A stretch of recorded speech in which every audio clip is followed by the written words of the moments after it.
দিকে অপপ্রচার করে লাভ নাই। গত কয়েকদিন আগে এখানে কথা বললাম, প্রশ্ন এসেছে আমরা নাকি ধর্ম নিয়ে ব্যবসা করি। আল্লাহ তাআলা এই ব্যবসার কথা বলছেন না?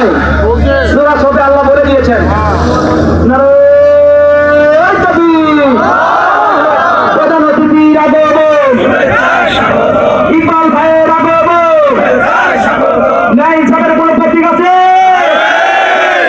এই কোনটা প্রতীক? দাড়িপাল্লা, বলে দাড়িপাল্লা, করে দাড়িপাল্লা, আলহামদুলিল্লাহ আমাদের মাঝে প্রধান অতিথি উপস্থিত হয়েছেন, কিছুক্ষণের মধ্যে উনি কথা বলবেন। সম্মানিত প্রিয় ভাইরা, আপনাদেরকে বলতে চাই, নেতা বাছাই করতে ভুল করা যাবে না। ইয়াউমা নাদু কুল্লু উনাসিন বিইমামিহিম, যে নেতাকে আমার গুরুত্বপূর্ণ ভোটটা দিলাম, ইন্নাল্লাহ ইয়ামুরুকুম আন তুআতুল আমানাতি ইলা আহলিহা, ওই ব্যক্তিকে ভোটটা দিতে হবে যে ব্যক্তি আমানতের খেয়ানত করবে না। আমরা যখন দেখলাম আমাদের পার্শ্ববর্তী সংগঠনগুলো অনেক বড় বড় লেকচার দেয়, কিন্তু আমরা এখনো জানতেই পারিনি তিনি কি ইউনিয়ন পরিষদের মেম্বার ছিলেন কিনা।